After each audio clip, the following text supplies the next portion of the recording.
മറ്റൊരുത്തനിലും രക്ഷയില്ല. നാം രക്ഷിക്കപ്പെടുവാൻ ആകാശത്തിൻ്റെ കീഴിൽ മനുഷ്യരുടെ ഇടയിൽ നൽകപ്പെട്ട യേശു എന്ന നാമമല്ലാതെ വേറൊരു നാമമില്ല. ദൈവത്തിൻ്റെ മാറ്റമില്ലാത്ത വചനം ശ്രദ്ധിക്കുന്ന പ്രിയപ്പെട്ടവരെ, യേശുക്രിസ്തു രക്ഷകനാണ്.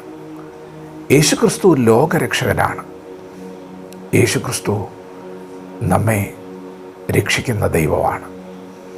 ദൈവം മനുഷ്യനായി ഈ ഭൂമിയിൽ വന്നു. നമ്മുടെ പാപങ്ങളെ ചുമന്നുകൊണ്ട് കാൽവറി ക്രൂശിൽ നമുക്ക് പകരമായി യാഗമായി തീർന്നു. എല്ലാവർക്കും വേണ്ടി ഒരുവൻ മരിച്ചു, അപ്പോൾ എല്ലാവരും മരിച്ചു.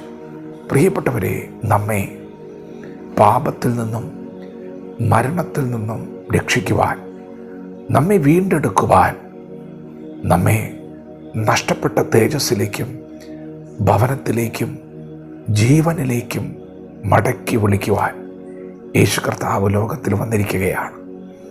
ഇന്നേക്ക് 2000 വർഷങ്ങൾക്ക് മുൻപ് നമ്മുടെ പാപത്തെ ചുമന്നുകൊണ്ട് യേശു ക്രൂശിൽ മരിച്ചു. യേശു കർത്താവിനെ അടക്കം ചെയ്തു. എന്നാൽ 3-ാം നാൾ മരണത്തെ ജയിച്ചുകൊണ്ട്, പാപത്തെ ജയിച്ചുകൊണ്ട് യേശു കർത്താവ് ഉയർത്തെഴുന്നേറ്റു. യേശു ഇന്നും ജീവിക്കുകയാണ്. യേശു ക്രിസ്തുവിൽ വിശ്വസിക്കുന്നവരെ പിതാവാം ദൈവം നീതീകരിക്കുന്നു. യേശുവിൽ വിശ്വസിക്കുന്നവരെ ദൈവം വിശുദ്ധീകരിക്കുന്നു. പ്രിയപ്പെട്ടവരെ, നിങ്ങളുടെ പാപം എത്ര കടും ചുവപ്പായിരുന്നാലും അതിന് ഹിമം പോലെ വെളുപ്പിക്കുവാൻ യേശുവിൻ്റെ രക്തത്തിന് കഴിയും. നിങ്ങൾ ഇന്ന് പകൽ ദൈവസന്നിധിയിൽ സമ്മതിക്കണം. യേശുവേ, അവിടുന്ന് ഈ ഭൂമിയിൽ വന്നത് എനിക്ക് വേണ്ടിയാണ്, എൻ്റെ പാപങ്ങളുടെ പരിഹാരത്തിന് വേണ്ടിയാണ്. ഞാനൊരു പാപിയായ മനുഷ്യനാണ്. എന്നെ സഹായിക്കണമേ, എന്നെ ശുദ്ധീകരിക്കണമേ. നമ്മുടെ പാപങ്ങളെ നാം ഏറ്റുപറയുമ്പോൾ, യേശുക്രിസ്തുവിൽ നാം വിശ്വസിക്കുമ്പോൾ, കടും ചുവപ്പായിരിക്കുന്ന പാപത്തെപ്പോലും ഹിമം പോലെ വെളുപ്പിക്കുവാൻ യേശുവിൻ്റെ രക്തം നമുക്ക് വേണ്ടി സംസാരിക്കും. യേശുവിൻ്റെ രക്തം നമ്മെ ശുദ്ധീകരിക്കും. അതേ പ്രിയപ്പെട്ടവരെ, നമ്മെ പാപങ്ങളിൽ നിന്ന് വീണ്ടെടുക്കുവാൻ, രക്ഷിക്കുവാൻ ഒരുവനെ ഈ ഭൂമിയിൽ വന്നിട്ടുള്ളൂ. അത് കർത്താവായ യേശു ക്രിസ്തുവാണ്. ഇന്ന് പകൽക്കാലം ഈ ദൈവവചനത്തോട് നിങ്ങൾ പ്രതികരിച്ചാൽ ദൈവം നിങ്ങൾക്ക് നൽകാൻ പോകുന്നത് സമാധാനമാണ്. യേശു പറഞ്ഞു, എൻ്റെ സമാധാനം ഞാൻ നിങ്ങൾക്ക് തരുന്നു, അത് ലോകം തരുന്നത് പോലെയല്ല. യേശുക്രിസ്തുവിൻ്റെ സമാധാനം സകല ബുദ്ധിയെയും കവിയുന്ന സമാധാനമാണ്. അത് നിത്യസമാധാനമാണ്. അതിനെ കീഴ്പ്പെടുത്തുവാൻ മരണത്തിന് സാധ്യമല്ല.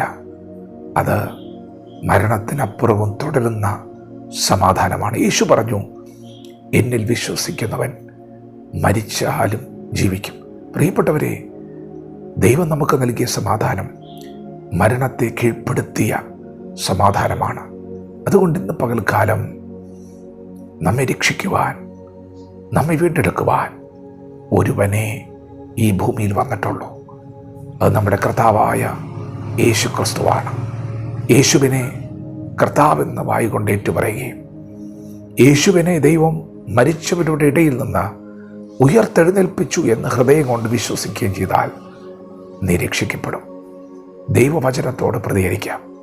ഇപ്പോഴാകുന്നു സുപ്രസാദകാലം, ഇപ്പോഴാകുന്നു രക്ഷാദിവസം. ഇത് ദൈവം നിങ്ങൾക്ക് വേണ്ടി ഒരുക്കിയ സമയമാണ്. ദൈവവചനത്തോട് പ്രതികരിക്കാം. ദൈവം നമ്മെ ഓരോരുത്തരെയും ഈ പകൽ അനുഗ്രഹിക്കുമാറാകട്ടെ. ആമേൻ.